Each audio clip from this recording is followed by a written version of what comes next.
Good food. Yeah. Was it up to the standard, up to your expectation? Okay, thank you. I had one okay.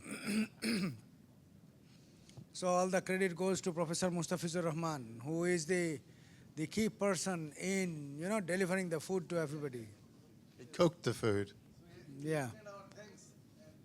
Yes. Of course, a round of applause for Professor Mustafizur Rahman. Thank you very much. Now, continuing to our previous session, because we were so hungry that we had to stop before taking the quiz, okay? Now, this is also a good opportunity to challenge your brain that what you had learned before, whether you have eaten everything up, or there is still something, okay? Right, so we're looking at the generative AI use and that how to set up generative AI. So there is a quiz of 5 questions. Now, I would expect, I would invite all of you to participate, okay? So question number 1. A user has a slow... Wait. Hello. Yeah. Is it working? Yeah. A user has a slow but usable internet, an older laptop, and no ability to upgrade hardware. What is the most balanced AI strategy to use? Use image and voice-based AI tools sparingly. Avoid AI entirely due to performance limitations. Run a small local AI or use text-only online AI with extra features disabled. Or use only large online AI systems for better accuracy. See? Everyone's going for C. I think you might. Okay, yeah. Right. So the answers will come later, okay? So Yes, question number 2. A laptop has 4 gigabytes of memory and struggles when several applications are open. Which use of AI is most appropriate? Generating images for presentations, short responses for simple writing or learning tasks, long detailed analytical essays, analyzing large documents with complex reasoning. B? Who wants to go with B? Okay, B. So I'm skipping the check at the moment. We'll find them all out at the end. Yeah, exactly. Thank you. Which combination of benefits and limitations best explains why local AI remains useful on older, low-powered hardware? It provides the same capabilities as online AI, but with better privacy. It avoids internet dependency and prioritizes reliability over speed and sophistication. It eliminates the need for memory management through smaller prompts. It is faster than online AI and uses less memory. This is a tricky one, yeah?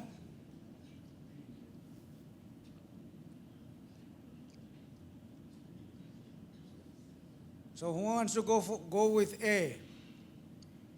We have one A. Who wants to go with B? 1, 2, 3, 4, 5, 6, 7, 8. 8 Bs, okay? Who wants to go with C? No Cs. Okay, and who wants to go with D? There is one D, but it is 8, 1, and 1, 10 people, but where are the rest? It is multiple choice. You'll have to pick one answer.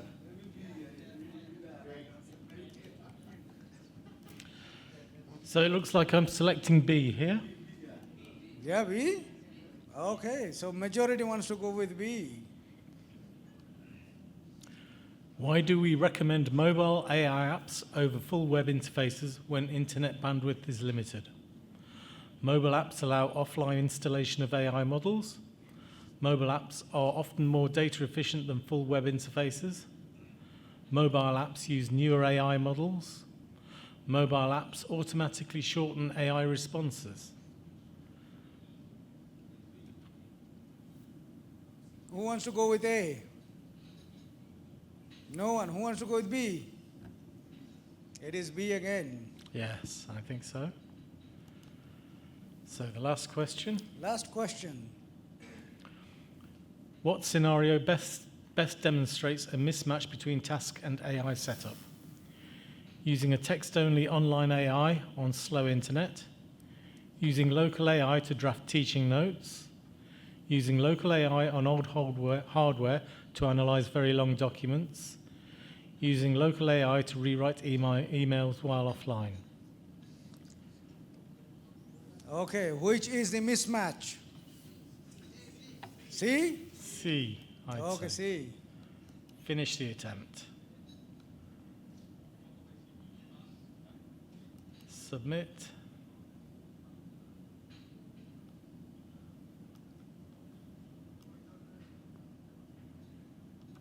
Correct, correct, correct, correct, correct. Oh!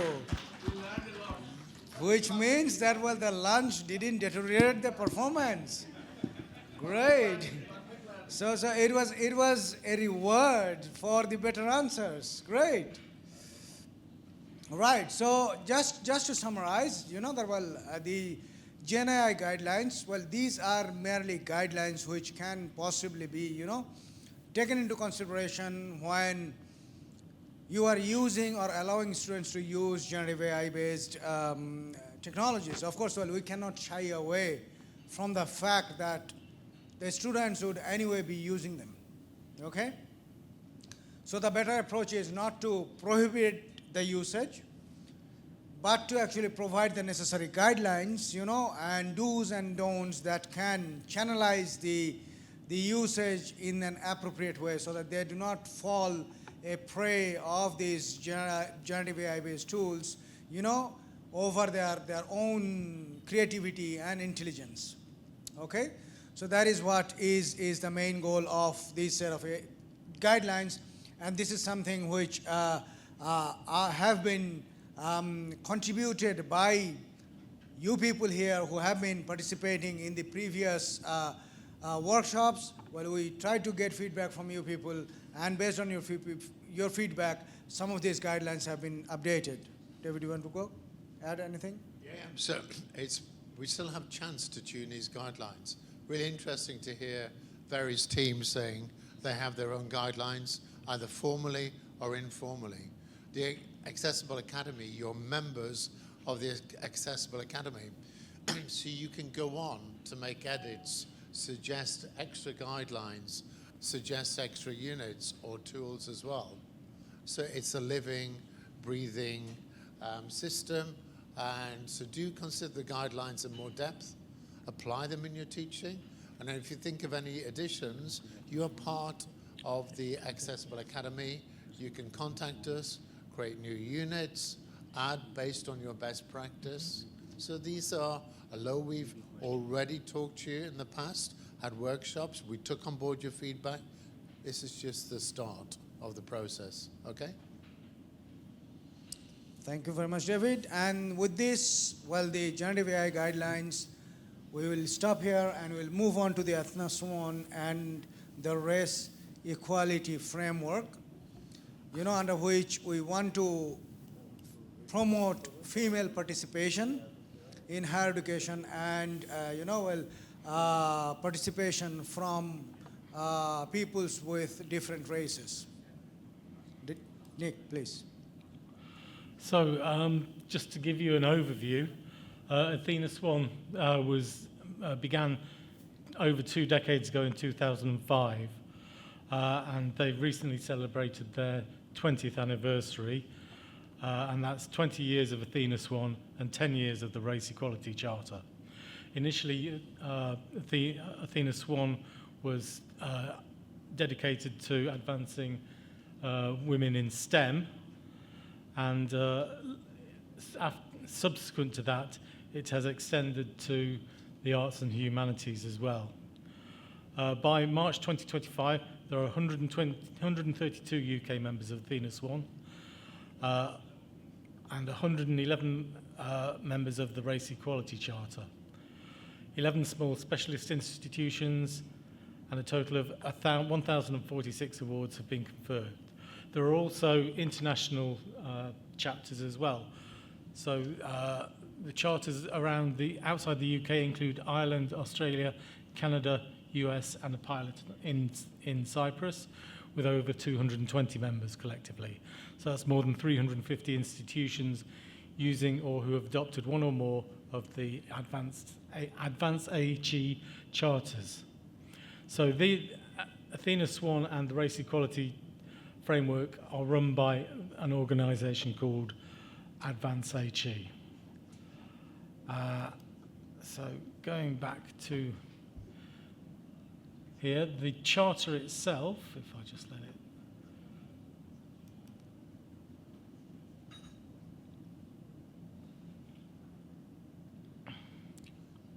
So as I said, it's been going in STEM subjects, science, technology, engineering, maths and medicine for over 20 years. And the arts and humanities, AHSSBL, arts, humanities, social sciences, business and law for 10 years. And it's a rigorous self-assessment process which you undergo, and the assessment results in either bronze, silver or gold awards. You start the process off by doing a data analysis where institutions review their data on recruitment, promotion, retention, student progression alongside staff surveys. You then develop an action plan, which is a core component of the process. And that plan outlines specific, measurable, achievable, relevant and time-bound activities to address the identified issues. You then proceed to an application and submission. The applications take place twice a year, once in April and once in November. So once you've done the data analysis and developed a plan, you then apply for a grading from Athena Swan, and when that has been through the process, you receive either a bronze, silver or gold. We have a video, don't we? Yes. Just before we start the video, I want to ask some questions. It's one of the University Grants Commission targets is a range of targets in terms of women and higher education, in terms of campus safety, in terms of, but also in terms of progression. You have very, and correct me if I'm wrong, very good representation in terms of student numbers in Bangladesh, but less representation in terms of faculty members and staff. So this Athena Swan is recognizing and celebrating the achievements in higher education,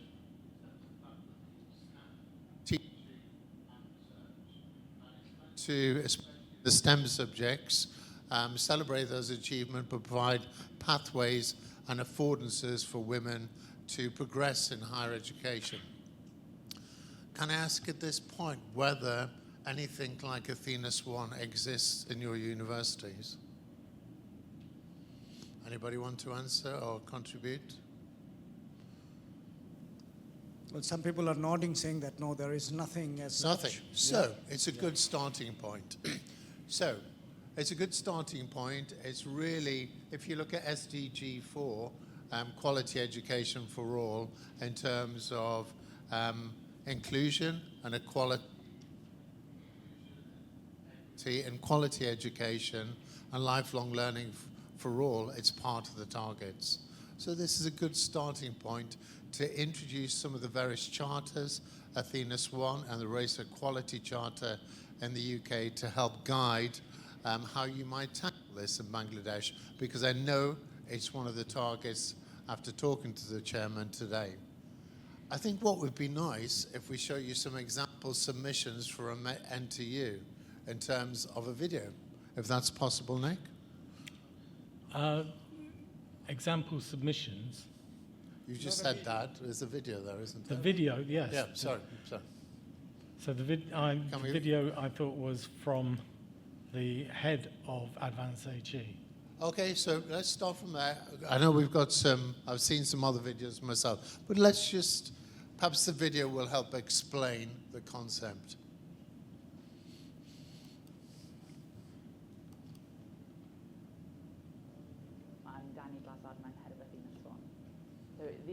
that Athena Swan has had over the last 20 years is, I think, mostly around women's representation in academic roles, and especially on women's representation in senior academic roles and including heads of institutions. So, if you look at 20 years ago, women made up about 40% of academics.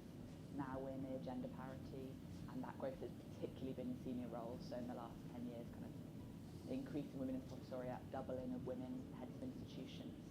And I think Athena Swan and members' actions around Athena Swan have played a big part. There are three things that make Athena Swan effective.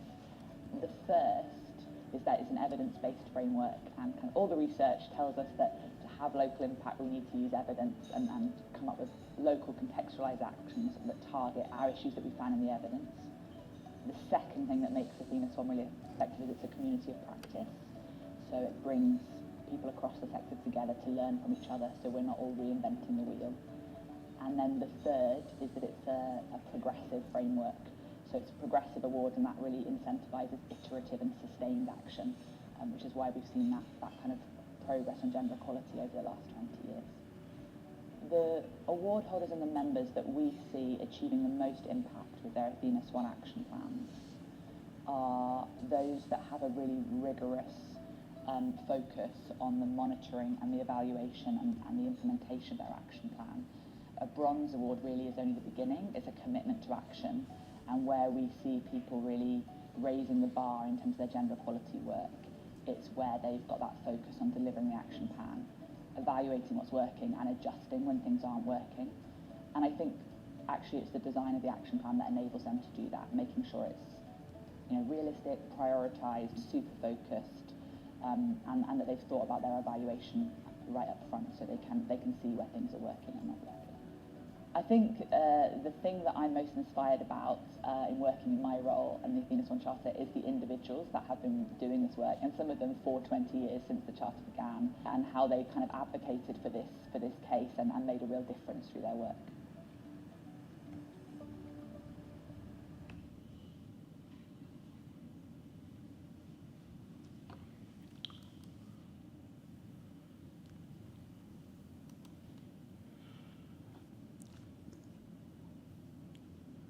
So these are the commitments that Athena Swan is committed to, and I don't know why that's gone horribly wrong. That's still horribly wrong. That's probably because it's a numbered list. Yes. So maybe I'll just reduce it a little bit. There.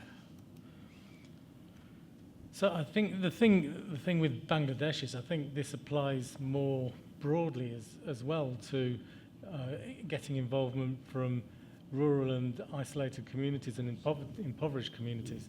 I think this could maybe inspire wider action rather than just focusing on gender as well. But it has these 8 points that organisations commit to: adopting robust, transparent and accountable processes for gender equality work, addressing structural inequalities and social injustices that manifest as different experiences, tackling behaviours and cultures that detract from the safety and collegiality of work and study environments, including not tolerating gender-based violence, discrimination, bullying, harassment or exploitation, understanding and addressing intersectional inequalities, recognising that individuals can determine their own gender identity and tackling the specific issues faced by trans and non-binary people, examining gendered occupations, segregation and elevating the status, voice and career opportunities of any identified undervalued and at-risk groups, mitigating the gendered impact of caring responsibilities and career breaks and supporting flexibility and the maintenance of a healthy whole life balance, and mitigating the gendered impact of short-term and casual contracts for staff seeking sustainable careers. So there, I think some of them apply much broader than just gender, others are quite specific to gender. Now, well, as the whole, this charter and these frameworks are actually mainly designed to ensure that the communities and the group of people who are less represented in the higher education, so that they can have that specific representation. You know, for example, female. Well, we are so many males here, but I can only see 7 female faculty members attending this session. Okay, this itself is an indication that, well, we do have some work to do here in Bangladesh in terms of, you know, the promoting the participation of female members. And well, this is something, you know, which is much broader than the specific points that are being mentioned there, and some of those points are more, you know, well, applicable to the environment, to the culture, and some of them are less applicable. So, you know, having that open discussion, making sure that the relevant, you know, well, gaps are identified, the reasons are identified, that why do we have less representation and what possibly can be done, you know, to actually mitigate those things. Now, this is something which at an institutional level, at a government level, should actually be then brought into discussion, and being able to, you know, well, have that representation, so that the equality and the equity is being provided in terms of participation from all the possible groups in higher education, right? So as Nick was mentioning, that, well, there could be many more factors, okay? And this is just a good starting point. And well, this can actually be considered as the foundation to develop further and to come up with something that is more culturally, you know, suitable for the Bangladesh scenario and the requirements. David, do you want to add something? Absolutely. Of our British Council project, it was to increase equity and inclusion and higher education for anybody with a physical, sensory or learning disability, those from disadvantaged communities, individuals or communities, and women students and faculty members. So it's very important in terms of the British Council and direction from the University Grants Commission that we do this. We recognise, as members of that female representation, not in undergraduate level, but in faculty, is still low. And then how do we promote a greater number, make it to faculty, for the best teaching and research culture that we can develop in Bangladesh? So the website that we've got here is all pointing at the Advance HE site, which is where the core of the Athena Swan materials reside. So we're not going to duplicate that. It's on the Advanced HE site that this is to be found. So this here is the Athena Swan Charter and so on. And if I go back to the website, there is also a race equality charter here. If I go into equality charters and the good practice database,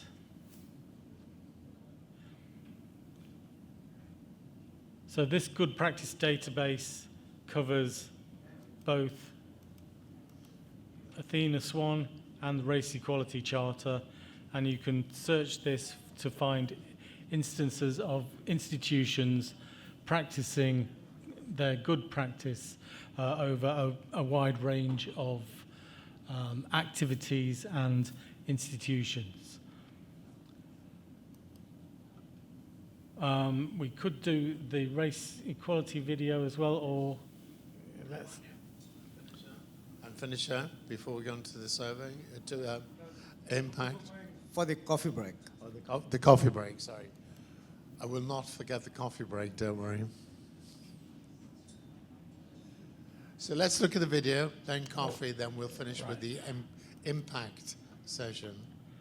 The video, there it is.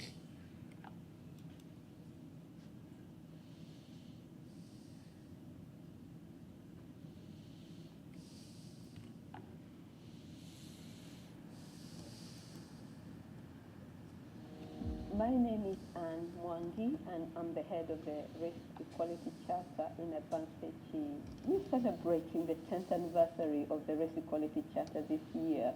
When the Race Equality Charter started, there were about probably 40 institutions that were involved, and only about 10 or so institutions were awarded bronze awards. At the current time, we have 112 institutions that are participating in the Race Equality Charter. And I think the other interesting thing for me in terms of the Charter is actually the change within the sector, where we're seeing that there are more professors from a racially minoritous background compared to when we started. There are more academics as well who are working in the sector from a racially minoritous background.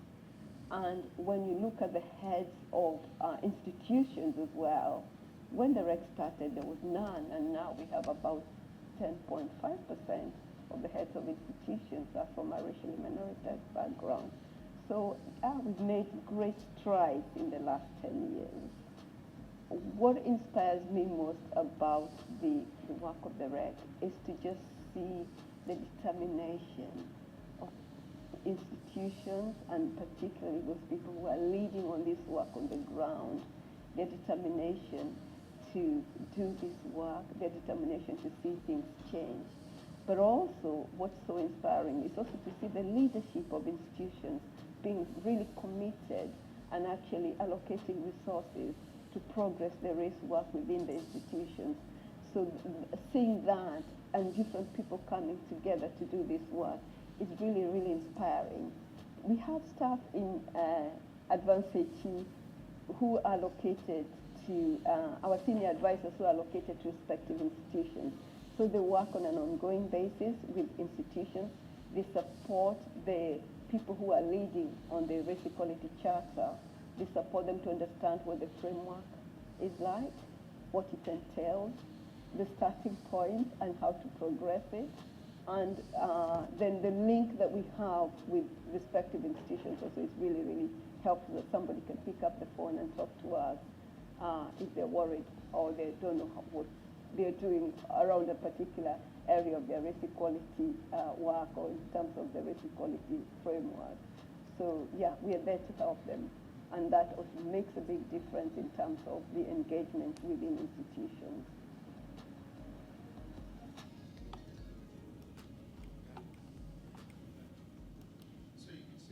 The advancements in the UK have been recent. Britain is an incredibly multicultural society, and there has been real barriers to people from other ethnicities and from other immigrant populations in terms of advancing in higher education. And the Race Equality Commission and Charter has really helped address those inequalities. And any practice we can share with Bangladesh, we're very willing to share that charter and how it might be applied here. Different context, but you might have similar issues as well with excluded communities. So this is the NTU submissions, and if I go to there, so this is the action plan for getting the Silver Award across more broadly than just psychology, which has gained the Silver Award just recently. If we have a look at this, it goes into great detail, probably far too much to deal with now. In fact, yes. Are there any talking heads, Nick? No, there aren't. So Okay. So what we've also got here is this section on the next steps, which it's not going to. It's not going to because I'm stuck there as well. Are we still finishing at 4, Mufti? So if we finish now, we'll just wrap up slightly, have coffee, Exactly. and then come back for impact. Yeah. So, the Athena Swan and race equality have certainly application in Bangladesh, and it's certainly part of the policy of the UGC. So it might be more of a starting point at the moment, but the new modules on gender equality and race equality are there as starting points, and I know they are targets for the UGC. The generative AI guidelines are much more developed, especially for guidelines for staff and students about how you use it to support learning rather than generate content and pass it off yourself. It's clear some universities here already have guidelines to do, some more formal than others. And again, we should start to collate what we've done so far to make sure moving forward we have something really tuned for the context here. But you can also use generative AI with guidelines just to personalize your learning materials, to make them much more multimodal and much more accessible to all. So thank you for your participation. What I want you to remind you of is this is a community of developers.